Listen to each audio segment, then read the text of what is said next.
اعوذ باللہ من الشیطان الرجیم، بسم اللہ الرحمن الرحیم۔ الحمد للہ رب العالمین، والصلاة والسلام علی اشرف الانبیاء والمرسلین وآلہ الطیبین الطاہرین۔ اعوذ باللہ من الشیطان الرجیم، بل قالوا مثل ما قال الاولون قالوا اذا متنا وكنا ترابا وعظاما أئنا لمبعوثون۔ لیکن یہ لوگ وہی بات کر رہے ہیں جو ان سے پہلے والے کرتے رہے۔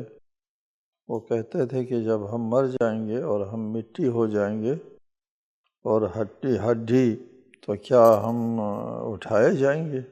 سب سے بڑا مسئلہ قرآن مجید نے جو پیش کیا ہے وہ حیات اخروی کا مسئلہ ہے۔ قرآن مجید کے تعلیمات میں اگر آپ اول سے آخر تک مطالعہ کریں گہرا اور پھر اس کے بعد آپ تقسیم بندی کریں کہ ان تعلیمات میں سے قرآن نے کس تعلیم پر سب سے زیادہ زور دیا ہے تو وہ مسئلہ آخرت کے اوپر سب سے زیادہ زور دیا ہے، اس لیے کہ مسئلہ آخرت پر اس کائنات کی حقانیت، اس کائنات کی معقولیت اور اس کائنات کو خلق کرنے کے عدالت اور انصاف موقوف ہے۔ اگر قیامت نہیں ہے تو اس کائنات کا وجود عبث ہو جاتا ہے۔ مشرکین جہاں اللہ تعالیٰ کے ساتھ اور چیزوں کو شریک بناتے ہیں، ان کا آخرت دوسری زندگی کا انکار جو ہے وہ سب سے بڑا جرم ہے، اور اس کے نتیجے میں بڑے سے بڑے جرائم جو ہے وہ رونما ہوتے ہیں، کیونکہ حساب کتاب کا خوف نہیں ہے، آخرت تو ہے نہیں ہے، جنت و نار کا تصور نہیں ہے، زندگی صرف دنیا کی زندگی سے عبارت ہے، جہاں کچھ ہوگا یہیں ہوگا، اور آخر میں کوئی چیز نہیں ہے۔ تو انسان کہ ظلم کرتے ہوئے، استحصال کرتے ہوئے اور دوسروں کا حق چھینتے ہوئے سوچتا نہیں ہے کہ اس کا کوئی حساب دینا ہے۔ وہ کہتے ہیں کہ جب ہم ہڈی ہو جائیں گے، مٹی ہو جائیں گے تو دوبارہ کیسے زندہ ہو جائیں گے؟ اس بات کو بہت اٹھایا اور اس کا مختلف تعبیر میں، مختلف اسلوب میں اللہ تعالیٰ نے جواب دیا ہے۔ اس کا افعینا بالخلق الاول جواب میں دیا کہ ہم خلق اول میں عاجز آ گئے کہ ہم خلق دوم نہ کر سکے جی۔ اور قل یحییہا الذی انشأہا اول مرۃ، جس نے پہلے ایجاد کیا ہے وہی زندگی دے گا دوبارہ۔ اس قسم کے مختلف تعبیر اور مختلف اسلوب میں اس کا جواب دیا ہے۔ یہاں پر ایک اور جواب ہے، جب ان لوگوں نے کہا کہ ہم مٹی ہو جائیں گے تو کیسے ہم اِنَّا لَمَبْعُوثُونَ، استفہام انکاری ہے، بعید بات ہے، ناممکن ہے، نامعقول ہے کہ ہم دوبارہ اٹھائے جائیں۔ لَقَدْ وُعِدْنَا نَحْنُ وَآبَاؤُنَا هَذَا مِنْ قَبْلُ إِنْ هَذَا إِلَّا أَسَاطِيرُ الْأَوَّلِينَ، ہمارے آباء و اجداد سے بھی کہا گیا ہے کہ اٹھائے جائیں گے، ابھی تک نہیں، کسی کو نہیں اٹھایا گیا۔ یہ صرف اگلوں کی داستانیں ہیں، ان داستانوں کی کوئی حقیقت نہیں ہوتی، گھڑی ہوئی داستانیں ہوتی ہیں۔ یہ بھی کوئی گھڑی ہوئی داستان ہے، دوبارہ اٹھائے جائیں گے، حساب کتاب ہوگا، جنت و نار کے حساب سے کوئی چیز ہوگی۔ یہ داستانوں کے علاوہ اس کی کوئی حقیقت نہیں ہے، ورنہ ہمارے باپ دادا جو ہے وہ مرے ہوئے کافی عرصہ ہوا، ان کو نہیں اٹھایا گیا۔ جواب میں ارشاد فرمایا قل، یہاں پر ایک اور جواب ہے۔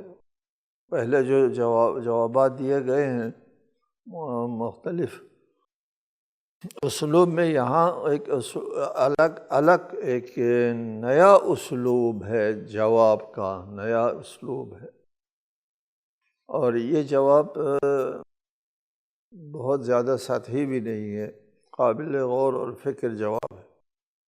جواب میں فرمایا قل لمن الارض ومن فیہا ان کنتم تعلمون، ان سے یہ پوچھ لیں کہ زمین اور جو کچھ زمین میں ہے اس کا مالک کون ہے، یہ کس کی ہے، کس کے قبضے میں ہے۔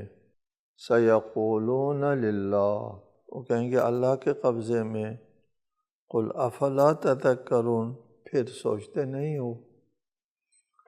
یہ زمین ومن فیہا، جو زمین کے اندر جو موجودات ہے، زندہ موجودات، یہ کس کے قبضے ملکیت میں ہے۔ مشرکین اس بات کے قائل تھے کہ زمین، آسمان اور زمین کا خالق اللہ ہے اور اس کا مالک بھی اللہ ہے۔ مشرکین اگر قائل تھے کہ زمین اور اہل زمین کا مالک اللہ ہے، اللہ کے قبضہ ملکیت میں ہے، تو اگر مشرکین اس بات کو مانتے ہیں تو پھر اللہ ہی کے قبضے میں اس کی حیات اور تدبیر بھی ہے۔ یہ بات جڑتی نہیں مشرکین کے اس عقیدے کے ساتھ کہ اللہ کے قبضے میں ہے اور اللہ کے اختیار میں ہے، اللہ کی ملکیت میں ہے، زمین و اہل زمین اللہ کی ملکیت میں ہے، تو پھر اللہ ہی مدبر ہو گئے۔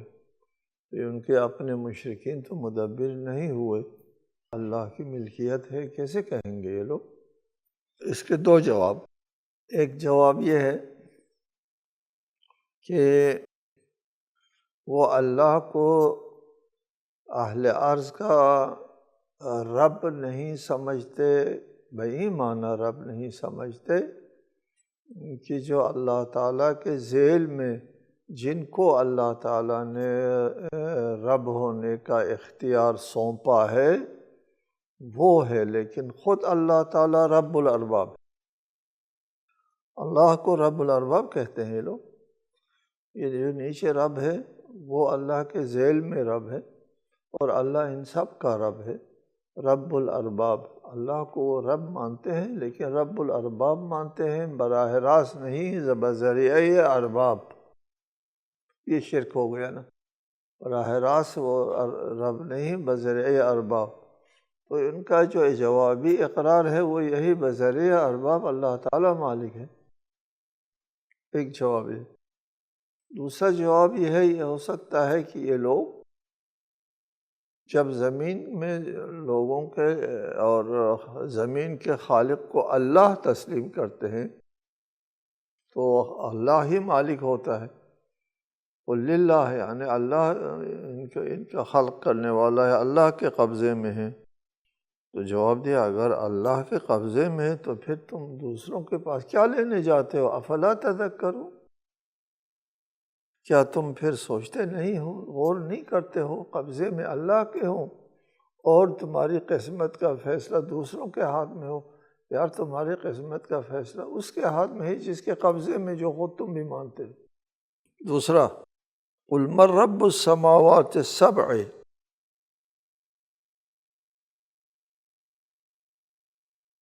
ورب العرش العظیم سیقولون للہ قل افلا تتقون۔ ان سے پوچھئے کہ 7 آسمانوں کا رب اور عرش عظیم کا رب کون ہے؟ مالک، رب کا ہم نے معنی کیا ہے مالک کون ہے؟ سیقولون، وہ کہیں گے اللہ ہے۔ للہ، یہ ملکیت اللہ کے ہاتھ میں ہے۔ قل افلا تتقون، پھر کہہ دیجئے کہ تم اللہ کے غضب سے بچتے نہیں ہو۔ کیوں بچتے نہیں؟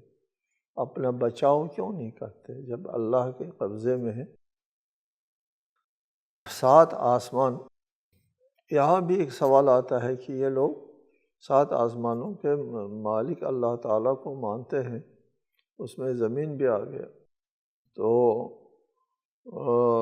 زمین کا آسمان بھی آ گیا، اور زمین کا آسمان جو ہے وہ زمین والوں کی زندگی کی تدبیر کے لیے بلکہ تمام آسمان زمین کی تدبیر کے لیے وہ ان کو اس زمانے میں شاید معلوم نہ ہو۔ زمین کی تدبیر کے لیے وہ ہے دخیل ہے، تمام 7 کے 7 آسمانوں کو دخل ہے زمین میں حیات کی تدبیر کے سلسلے میں۔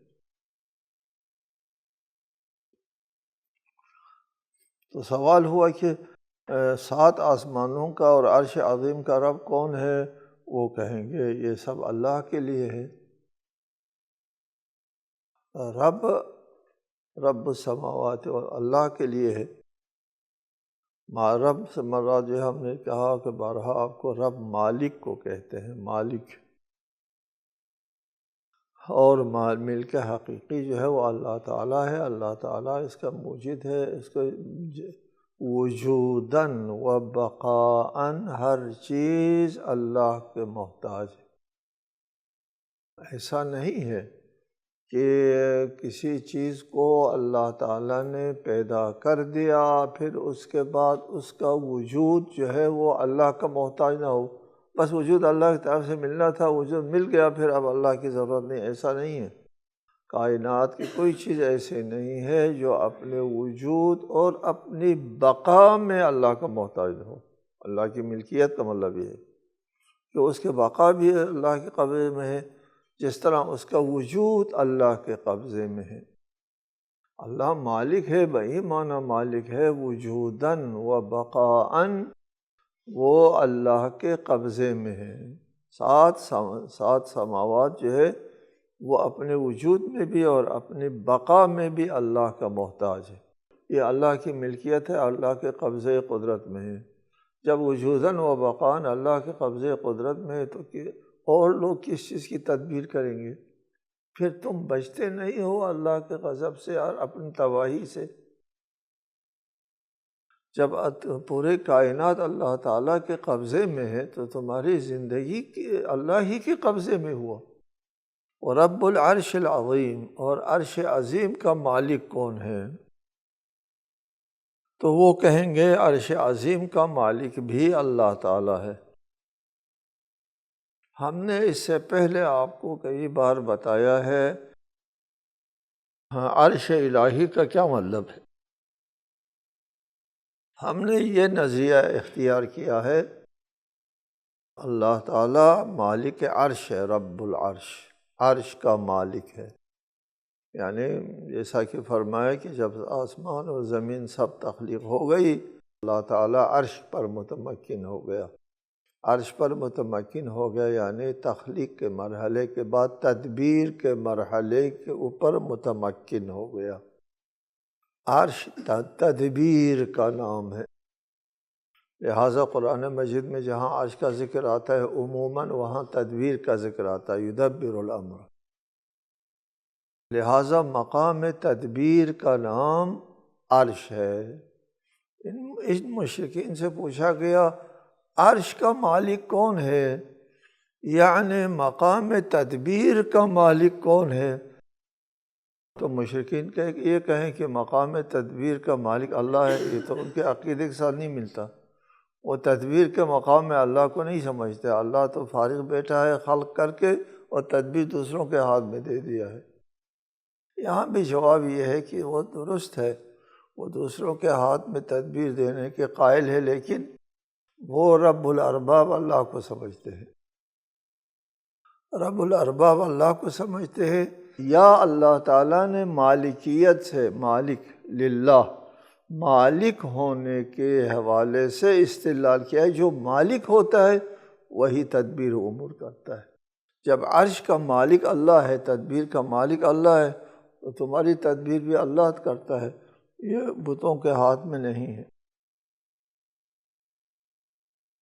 قُلْ مَنْ بِيَدِهِ مَلَكُوتُ كُلِّ شَيْءٍ وَهُوَ يُجِيرُ وَلَا يُجَارُ عَلَيْهِ إِن كُنتُمْ تَعْلَمُونَ، کہہ دیجئے وہ کون ہے جس کے قبضے میں ہر چیز کی بادشاہی ہے، اور وہ کون ہے جو پناہ دیتا ہے لیکن اس کے مقابلے میں کوئی پناہ نہیں دے سکتا؟ اگر تم جانتے ہو تو بتاؤ۔ قُلْ مَنْ بِيَدِهِ مَلَكُوتُ كُلِّ شَيْءٍ، دیکھو وہاں ملکیت، یہاں ملکوت۔ ملکوت کہتے ہیں ملکیت، بادشاہت کا مبالغہ ہے۔ کس کے ہاتھ میں ہے ملکیت کی حقیقت، واقعی ملکیت کس کے ہاتھ میں ہے؟ قل من بیدہ، کس کے ہاتھ میں ہے ملکوت کل، ہر شے کی ملکیت کس کے قبضے میں ہے؟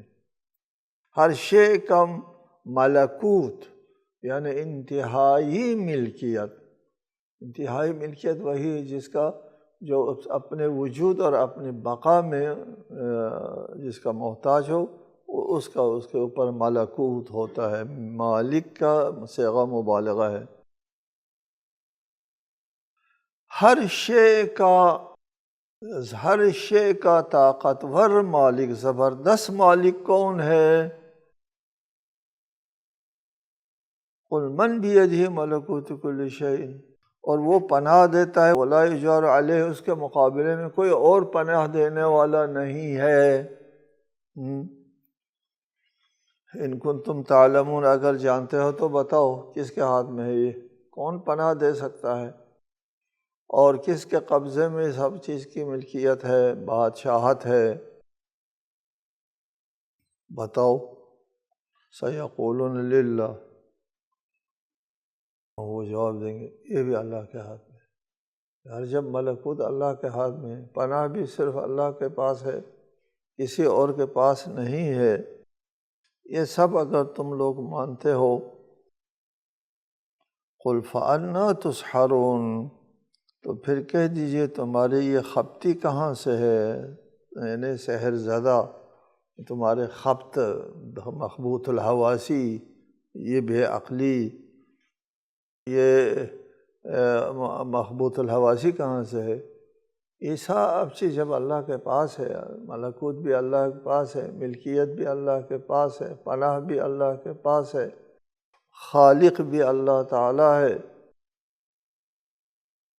پھر دوسروں کے پاس کیا لینے کے لیے جاتے ہو؟ یہ بتایا جا رہا ہے کہ اللہ تعالیٰ کس طرح اموات کو دوبارہ زندہ کرتا ہے، کس طرح اللہ تعالیٰ رب ہے، مالک ہے اور معبود ہے۔ مشرکین کے مقابلے میں صرف اللہ تعالیٰ رب ہے، صرف اللہ تعالیٰ مالک ہے، حقیقی مالک، اور صرف اللہ تعالیٰ پناہ دے سکتا ہے اور کوئی پناہ نہیں دے سکتا۔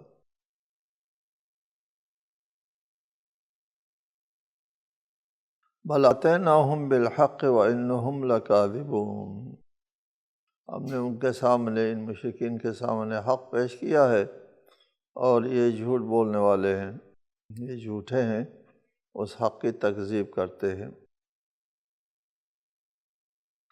آگے ایک آیت ہے، اس میں بھی پہلے بھی بحث ہوئے، ما اتخذ اللہ من ولد وما كان معه من إله إذا لذهب كل إله بما خلق ولعلى بعضهم على بعض سبحان اللہ عما یصفون۔ اس میں کلامی بحث ہے، قابل توجہ ہے۔ اللہ نے کسی کو بیٹا نہیں بنایا اور نہ ہی اس کے ساتھ کوئی اور معبود ہے۔ اگر ایسا ہوتا تو ہر معبود اپنی مخلوقات کو لے کر جدا ہو جاتا اور ایک دوسرے پر چڑھائی کر دیتا۔ اللہ پاک ہے ان چیزوں سے جو یہ لوگ بیان کرتے ہیں۔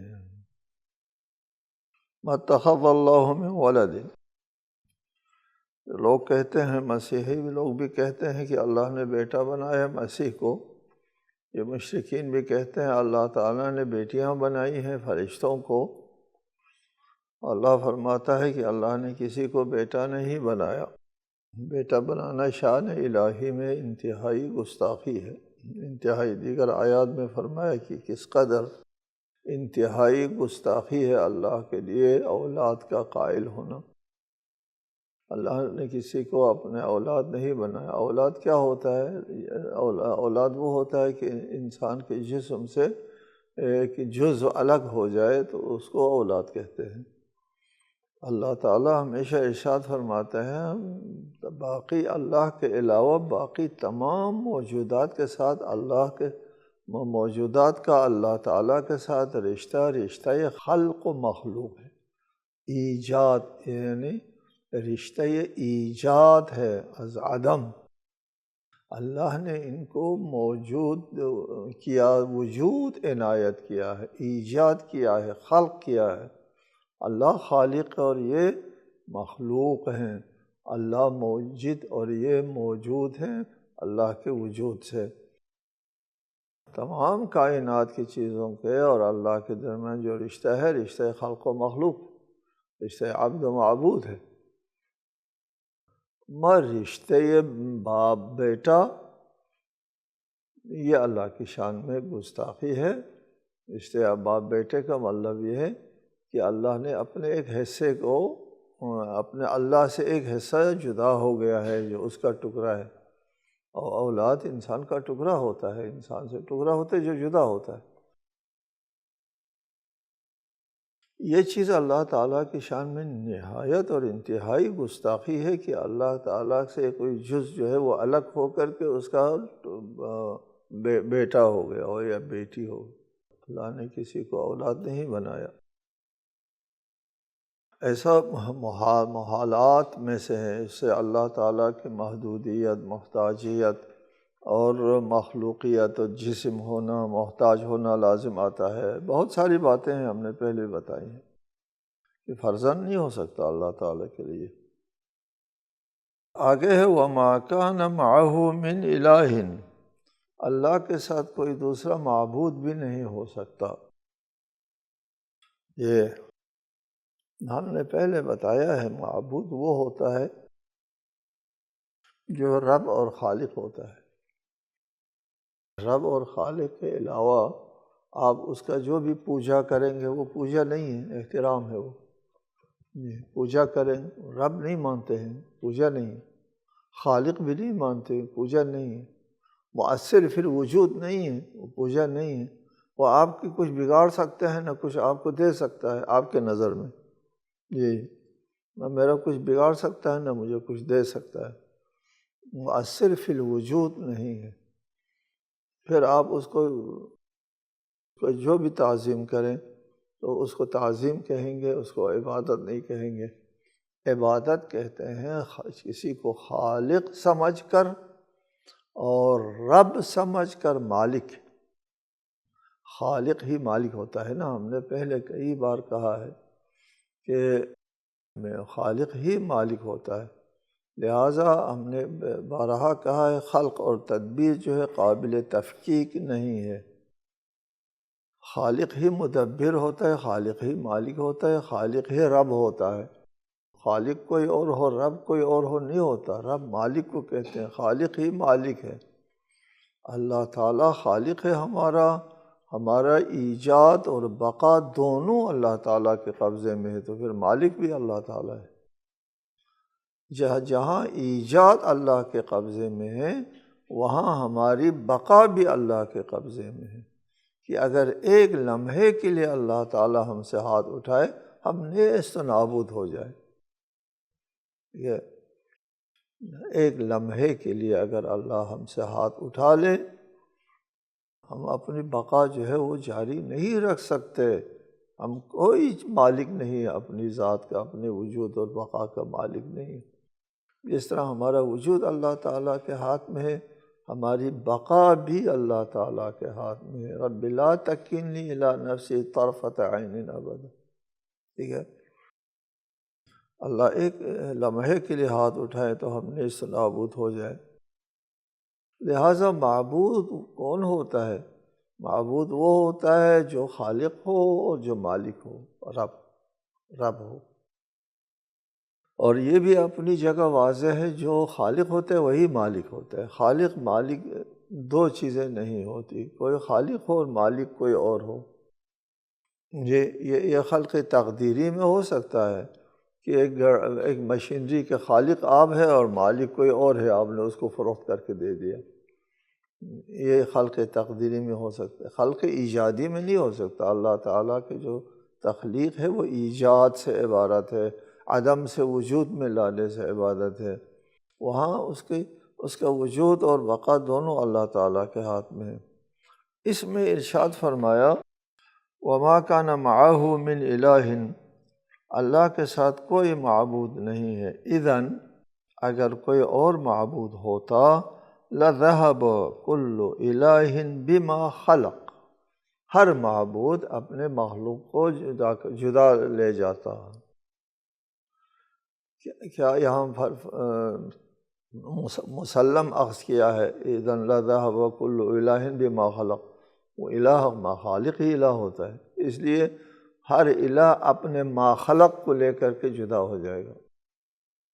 ایک معبود ہے، جس طرح یہ لوگ کہتے ہیں کہ ہمارا بارش کا معبود اور ہے، ٹھیک ہے جی، اچھا شادی کا معبود اور ہے، فتح و نصرت کا معبود اور ہے، یہ متعدد معبود ہے۔ تو اس کا مطلب یہ ہے کہ یہ تمہارے متعدد معبود کے متعدد خلق ہے، ایجادات ہے، نظام ہے۔ تو ہر مخلوق اپنے نظام کو الگ کر دیتا ہے کہ یہ میرے مخلوق ہے، اس کو تو میں نے بنایا ہے، یہ میرا عالم ہے، میرا سسٹم ہے، نظام حیات ہے، یہ الگ سے، اور اس کا جو نظام حیات ہے یہ الگ سے۔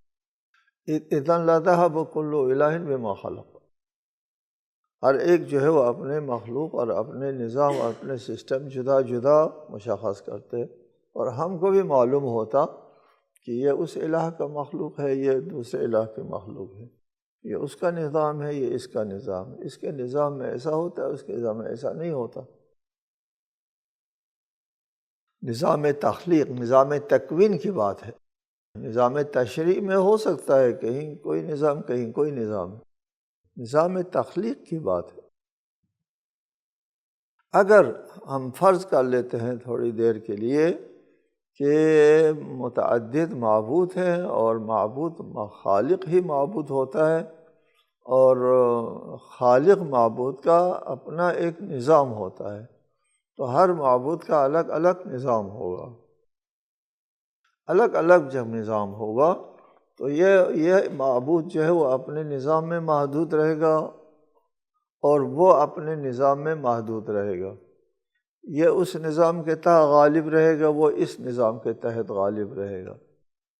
وَلَعَلَى بَعْضُهُمْ عَلَى بَعْضٍ، ان دونوں میں ٹکراؤ ہوگا، اس پر انشاءاللہ ہم آئندہ بحث کریں گے۔ والسلام علیکم ورحمۃ اللہ۔